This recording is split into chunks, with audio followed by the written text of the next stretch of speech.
En manchette aujourd'hui, l'issue des élections américaines pourrait avoir des répercussions dans la région et tentative de fraude à Val-d'Or. Le TVA Nouvelles Midi commence maintenant.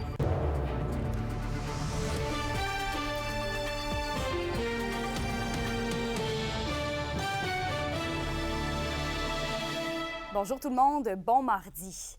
Les yeux sont rivés aujourd'hui sur les États-Unis puisqu'on le sait, les Américains sont appelés à voter pour leur futur président. Et l'impact pour la région pourrait être considérable si l'un ou l'autre des candidats l'emporte, selon le député fédéral de l'Abitibi-Témiscamingue, Sébastien Lemire. Mais il y a des secteurs d'activité qui pourraient être plus spécifiquement impactés, Félix.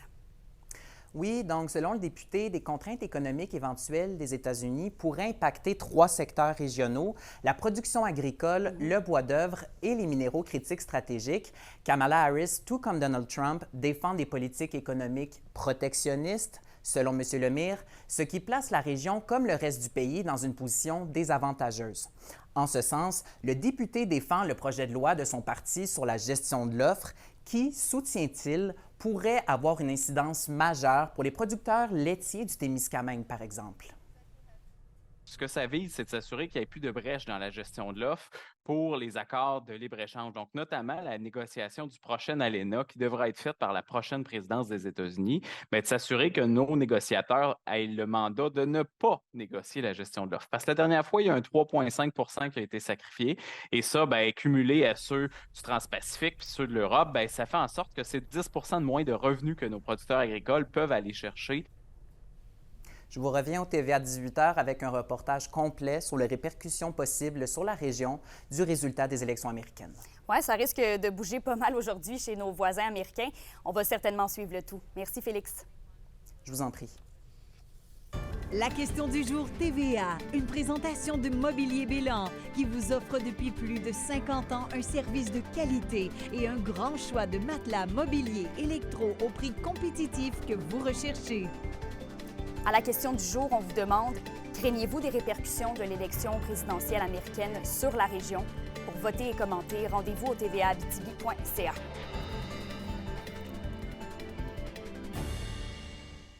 Une jeune femme a été arrêtée hier soir à Val-d'Or en lien avec une possible fraude. C'est un proche d'une personne aînée qui l'a signalé à la Sûreté du Québec. La suspecte de 19 ans était en compagnie d'un homme de 24 ans qui, lui, a été arrêté pour conduite avec facultés affaiblies. Il avait aussi déjà un mandat d'arrestation d'émis contre lui. Donc, les 2 personnes devraient comparaître aujourd'hui. Toujours dans le domaine policier, l'un des hommes les plus activement recherchés par la Sûreté du Québec a été arrêté à Rouyn-Noranda samedi dernier. Il s'agit de Mathieu Leblanc, 34 ans. L'individu se serait livré il y a 3 ans à plusieurs actes criminels en lien avec des voies de fait en utilisant une arme.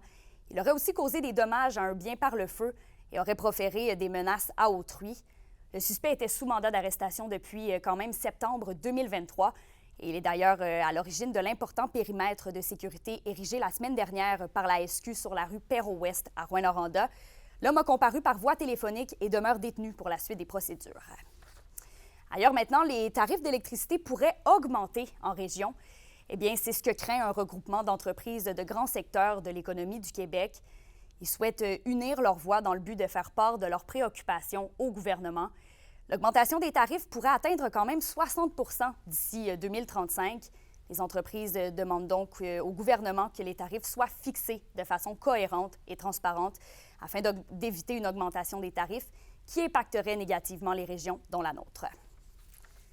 À Rouyn-Noranda, les personnes en situation d'itinérance ont maintenant accès à un nouveau centre de jour.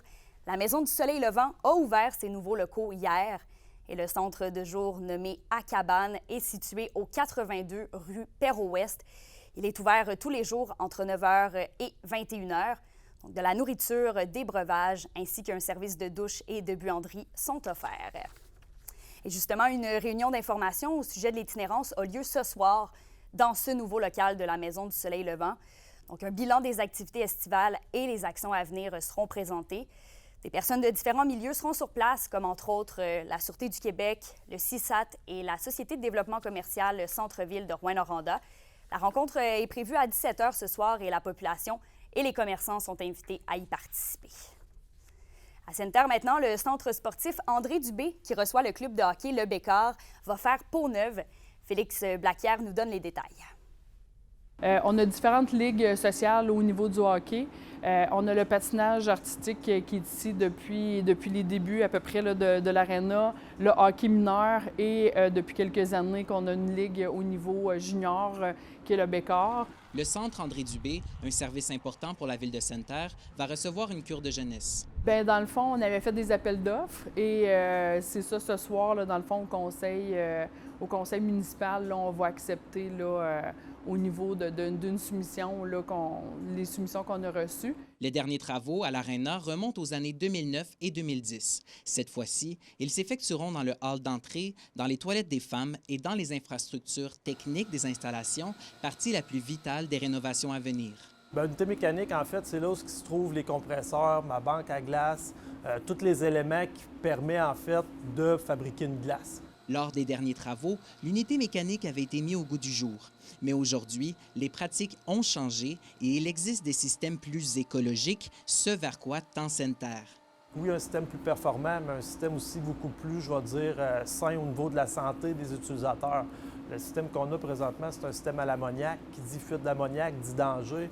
Tandis que si on tend vers un autre système plus vert, bien, on enlève toute cette portion-là de danger qui est ultra intéressant pour, oui, les utilisateurs, mais aussi les employés là, qui travaillent ici à l'Arena. Avec l'explosion des coûts de construction, la mairesse de Sainte-Terre croit que les municipalités n'ont plus le choix que de se concentrer sur l'élémentaire dans le dépôt de projet. C'est de dire, bien, oui, des chambres supplémentaires, ça serait super intéressant. Est-ce que c'est obligatoire de l'avoir? Non. Bien, c'est un peu là qu'on a décidé de faire des coupures au niveau du projet. Les démarches pour la mise à niveau se font rapidement parce que les travaux vont s'effectuer entre les deux saisons de hockey, c'est-à-dire entre avril et septembre de l'an prochain. Félix Blaquière, RNC Nouvelles, Sainte-Terre.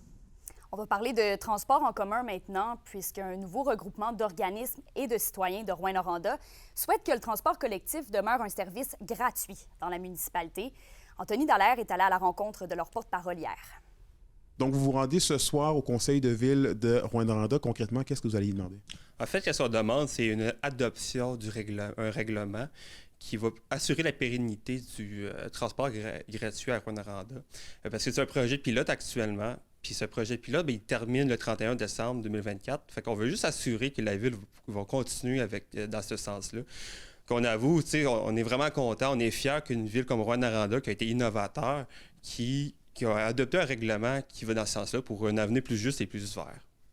C'est ça, puis au-delà du fait de ne pas payer le transport, en fait, il y a plein d'enjeux positifs au fait de justement d'avoir un transport gratuit. Là. Oui, bien, en fait, il a même démontré qu'il y a eu une augmentation de l'utilisation du transport en commun. Fait que les autobus sont beaucoup plus pleins. Pour nous autres, on est vraiment contents aussi. Ça recommande aussi l'inclusion sociale. Aussi, ça réduit les gaz à effet de serre. Puis ça permet aux gens de se déplacer partout en ville d'une façon gratuite. Et ça donne pour l'attractivité des nouveaux résidents ici, des nouveaux étudiants, bien, ça augmente l'attractivité pour tout le monde. Et ça, c'est une première étape, ce que vous allez faire ce soir. C'est quoi peut-être les prochaines étapes là, justement de ce nouveau comité là, d'alliés pour le transport? Ben, en fait, le groupe, c'est des citoyens, des organisations, des organismes communautaires. En fait, la prochaine étape, c'est on veut juste comme dire à la ville, on veut du transport à commun gratuit. Ça donne aussi l'exemple partout au Québec que c'est possible de rendre ça gratuit. Puis ça nous montre que la ville peut être novateur. La Semaine québécoise des rencontres interculturelles se déroule jusqu'au 10 novembre. Elle sera célébrée à Val-d'Or et à Malartic. C'est un événement annuel qui vise à promouvoir le dialogue, l'inclusion et la solidarité au sein des communautés, tout en mettant en lumière la richesse des diverses cultures présentes en région. Une série d'activités gratuites sont ouvertes à tous, comme un atelier pour se préparer à la résidence permanente et aussi un jeu pour découvrir l'histoire des différentes femmes autour du monde. Et aussi, il y a une nouvelle exposition au Musée d'art de Rouyn-Noranda. C'est un projet de photo sonore intitulé « Si aujourd'hui, pour demain ». Il est créé par les artistes Angèle Courville et Philippe-Emmanuel David. Ils ont sillonné le Québec et ses différentes municipalités pour récolter des photos et des sons visant à dépeindre des réalités différentes. Donc, vous pourrez voir l'exposition à la Bibliothèque municipale de Rouyn-Noranda dès aujourd'hui jusqu'au 3 janvier prochain. La cycliste rouyn-norandienne Olivia Barry est l'athlète par excellence féminine en vélo de route. Elle s'est méritée cette distinction pendant le gala du mérite cycliste québécois qui se tenait en Estrie. La Fédération québécoise des sports cyclistes est d'avis que l'athlète de 27 ans s'est bien démarquée en début d'année lors de la Costa de la Meria en Espagne et aussi lors de sa première participation, on se souvient, aux Jeux olympiques cet été à Paris où elle a terminé respectivement 20e et 44e au contre-la-montre individuel et à la course sur route. Pour une nouvelle importante à nous communiquer, contactez-nous, nouvelles au pluriel, @rncmedia.ca, par téléphone au 1-866-463-4636 et notre site web tvaabitibi.ca.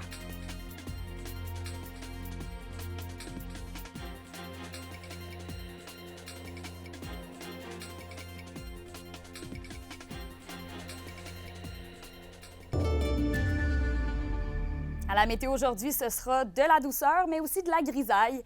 En Abitibi, on aura de la pluie, 10 mm prévus avec des températures de 16 degrés.